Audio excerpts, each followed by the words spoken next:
Now let's do abstract reasoning or pwede rin itong tawaging logical test. At ito ay post galing kay Josh Moncas dito sa Philippine Civil Service Review for All. Dalawang set ito. Bago ang lahat, alam niyo ba na sa lahat ng part ng mga exam, itong abstract reasoning lang, itong mga abstract na ito lang talaga ang number 1 na gustong-gusto ko. Kasi para lang siyang yung guessing game na lately ko lang din nalaman, that was like 2018 yata, 2 years ago ko pa lang nalaman na marami palang nahihirapan dito. Kasi itong abstract reasoning, kunin mo lang yung pattern, yun na yun eh. Hindi mo na siya nunid na i-memorize mo siya. Basta lang kung nandyan lang, mga pictures lang, i-guess mo na lang yung kung ano yung nawawala sa pattern or kung ano yung kasunod. Sa mga nahihirapan sa abstract, mas maganda pa rin mag-practice, mag-review para makuha nyo yung iba't ibang pattern kung paano ma-identify yung mga missing na katulad nito, missing box or kung ano yung shape na missing dyan, kung ano yung shape na next. Okay, dito tayo sa number 3. Ano kaya dito ang missing? Kung i-identify mo, identify mo kung ilan ang nasa taas. Lahat sila, apat lahat sila. Yung ganun ba? Ang sa baba, lahat yan ay 3. Okay? Sa choices naman, lahat naman yan ay 4 sa taas, 3 sa baba ang mga choices. So, hindi natin yan i-consider kasi pariho lang naman sila lahat. Next, tingnan mo yung hugis niya. Itong dalawa na ito, wag na lang yung dalawa. Bali yung buong ito ba? Pariho lang dito. Tapos, itong dalawa, pariho lang talaga. Therefore, as in pariho lang yan siya. Na-move lang yan. Tingnan mo, isa na lang natira. Kasi nung na-move na siya sa next, ito nawala at nalagay na dito sa last or first. Okay. Next. Tingnan natin dito kung anong meron dito. Ito, 3. Okay. Tapos, ito, tingnan mo. Ang nawala ay itong pababa. So, kung nung nawala yung pababa, ito bang pababa na ito, kung nung nawala, ito na lang ang natira. At nandito na siya sa kabila. So, therefore, nag-move lang tayo ng isang guhit. Okay. So, i-delete muna natin to. Ngayon, kung ito, i-move na natin sa isa, ito lang ang mawawala. Dapat lahat the same. Ngayon, sa choices, saan yan na pariho lang ito ang last na. Bali, ang last niya ay itong dalawang nasa baba. At nandito siya exactly sa letter D. Yan na yung sagot. Tingnan mo, tingnan mo. Obserbahan nyo yan. Nung nawala na ito, pariho lang siya, di ba? Okay? Ito, pariho lang. Tapos, nadagdag na yung isa. Kasi ito, nalagay lang dito sa kabila. So, pariho lang. Ito na yung sagot. Letter D. Next. Sa palagay nyo ba mahirap ito?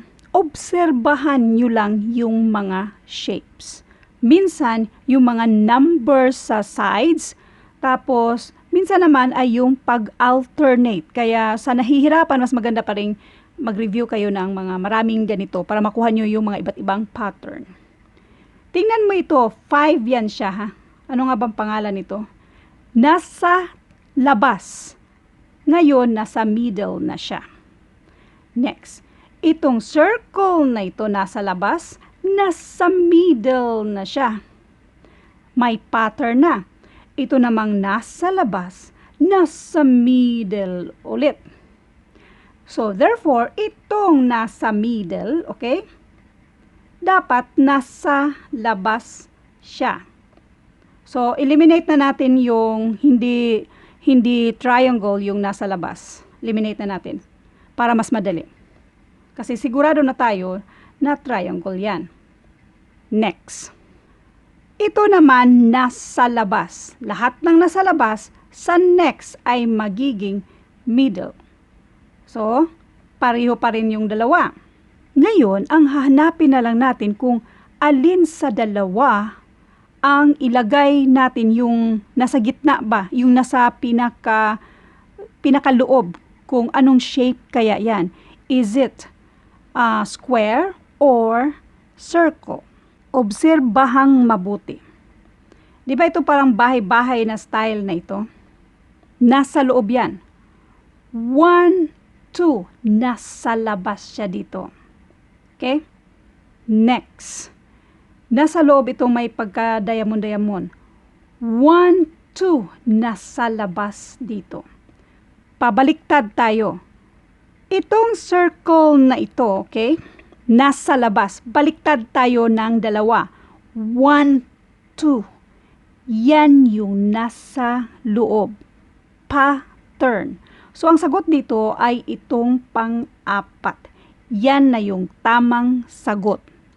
Kumplito yung pattern na natin kung yan yung sagot mo. I-recap lang natin, ha? Repeat lang natin para mas klaro. Itong nasa labas, nasa gitna na siya. Itong circle na nasa labas, nasa gitna na siya. Itong nasa labas na may pagka-diamond, nasa gitna na siya. Diba? Pattern. Ngayon, ang nasa gitna dito ay triangle. So, therefore, kung triangle nasa gitna dyan, ang nasa labas dito ay triangle. Tapos, nag-eliminate na tayo na hindi triangle ang nasa labas. Next. Obserbahang mabuti. Itong bahay-bahay na yan. 1, 2. Nasa labas na siya. Now, itong nasa loob ay yung diamond. 1, 2. Nasa labas na si diamond. So, kaya, pabaliktad tayo. Ito, 1, 2. Ano nasa labas dyan? Circle. So, yan yung nasa loob natin. Circle. Ito lang naman ang circle. So, yan na yung sagot. Pero, doon muna tayo sa middle. Remember, yung una nating ginawa ay yung triangle na ang nasa next ay nasa middle na. Nasa labas si triangle. Ito naman ay nasa labas itong bahay-bahay na form. Naging middle na siya sa next. So, therefore, itong labas na square, nasa middle na rin sa next. Kaya ang sagot dito ay itong letter, kung A, B, C, D, E natin yan. So, itong letter D. Thank you.